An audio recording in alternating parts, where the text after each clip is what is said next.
Welcome Tamil stocks friends. June 23 திங்கக்கிழமை இந்த வீடியோவில் இந்த வாரம் பங்குச்சந்தையில் முக்கியமான 6 நிறுவனங்களை பட்டியலிட போகிறாங்க.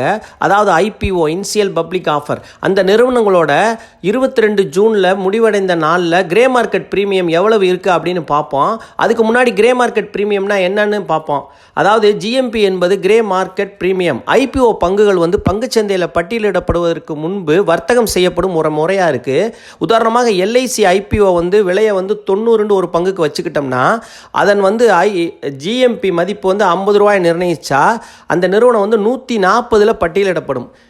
இறுதியில் பட்டியலிடப்படும் நாளில் முதலீட்டாளர்கள் 55% வரை லாபம் பெறுவார்கள். இதுதான் அந்த பட்டியலிடப்படுற முறை. அப்புறம் எளிமையாக சொல்லணும்னா ஐபிஓ நிறுவனங்கள் பட்டியலிடப்படுவதற்கு முன்பு ஜிபிஎம் ஒரு முக்கிய வழிகாட்டியாக செயல்படுகிறது. பட்டியலிடப்படும் நாளில் ஐபிஓ எவ்வாறு செயல்படும் என்பதை பிரதிபலிக்கும் ஒரு அளவாகத்தான் இதை நம்ம பார்க்கலாம்.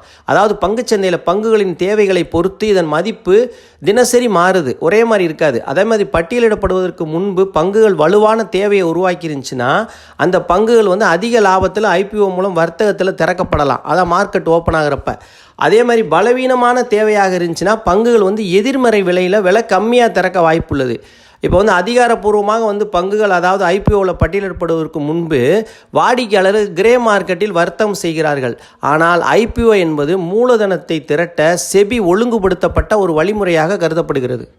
ஒரு கிரே மார்க்கெட் பிரீமியம் ஜிஎம்பி என்பது அதிகாரப்பூர்வமாக அங்கீகரிக்கப்படவில்லை. ஆனால் ஐபிஓக்கள் செபியில் ஒழுங்குபடுத்தப்பட்டுள்ளன. ஒருவேளை பங்குகள் சரிந்தால் சம்பந்தப்பட்ட தரப்பினருக்கு எந்த சட்டப்பூர்வ உதவியும் வழங்கப்படாது. ஒரு முறையான சட்டப்பூர்வமாக இல்லாதால் மிகவும் ஆபத்துகளை கொண்டுள்ளதாகவும் இந்த கிரே மார்க்கெட் பிரீமியம் கருதப்படுகிறது. பொதுவாக அதிகமான ஜிஎம்பி நிறுவனத்தின் நேர்மறையான அறிகுறியாக நம்ம பார்க்கலாம். இது நிறுவனத்தோட எதிர்கால செயல்திறனையோட உத்தரவாதமாகவும் நம்ம இதை கணக்கில் எடுத்துக்கலாம். ஏன்னா ஜிஎம்பி பிரீமியத்தை எவ்வாறு அறிவதுன்னு பார்ப்போம். ஒரு நிறுவன விலை ஐபிஓ 100 என்றால் கிரே மார்க்கெட் பிரீமியம் விலை 110 இருந்தால் ஐபிஓ விலையை 100 கழிச்சா அதிலிருந்து கிடைக்கிற 10 தான் இந்த கிரே மார்க்கெட் பிரீமியமாக நம்ம தெரிஞ்சுக்கிறலாம். இதுதான் மற்றொரு உதாரணம். பார்த்தீங்கன்னா கிரே மார்க்கெட் பிரீமியம் ஐபிஓ விலை 200ன்னு வச்சுக்கிடுவோம். அப்போனா கிரே மார்க்கெட் இதில் உள்ள முதலீட்டாளர்கள் மேலும் 60 செலுத்த விரும்புகிறார்கள் என்றால் அந்த பங்கு 260 ரூபாய்க்கு பட்டியலிடப்படும் என்று அவர்கள் எதிர்பார்க்கிறார்கள் என்று அர்த்தம்.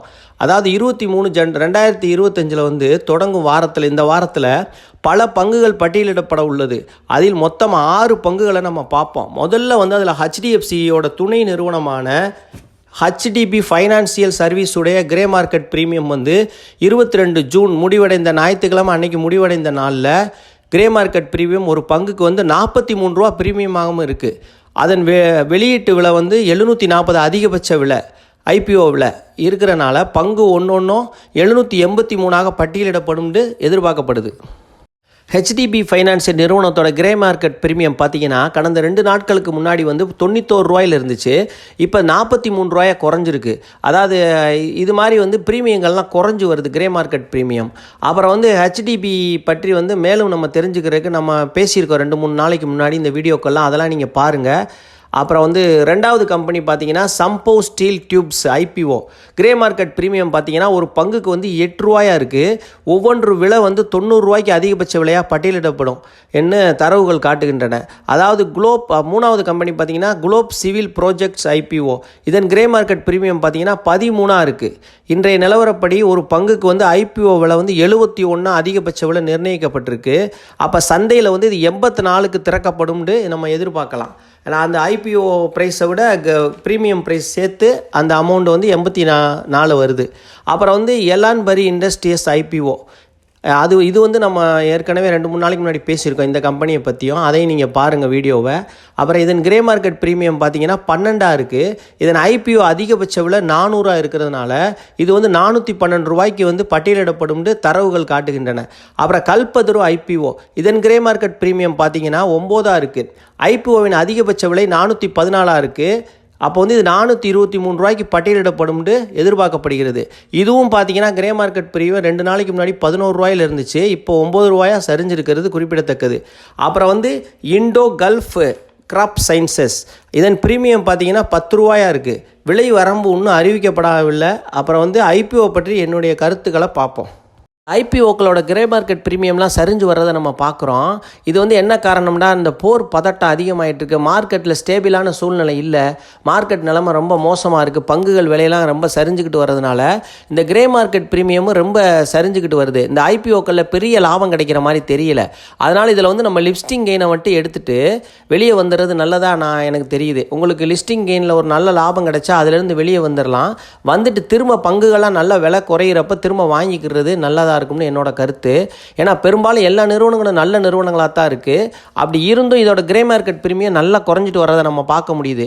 காரணம் என்னென்னா இந்த போர் பதட்டம் தான். இதெல்லாம் தணிஞ்சால் தான் கொஞ்சம் மார்க்கெட் ஸ்டேபிள் ஆகும். அதுக்கப்புறம் நம்ம முதலீடு பண்ணுறதுக்கு ஈஸியாக இருக்கும்.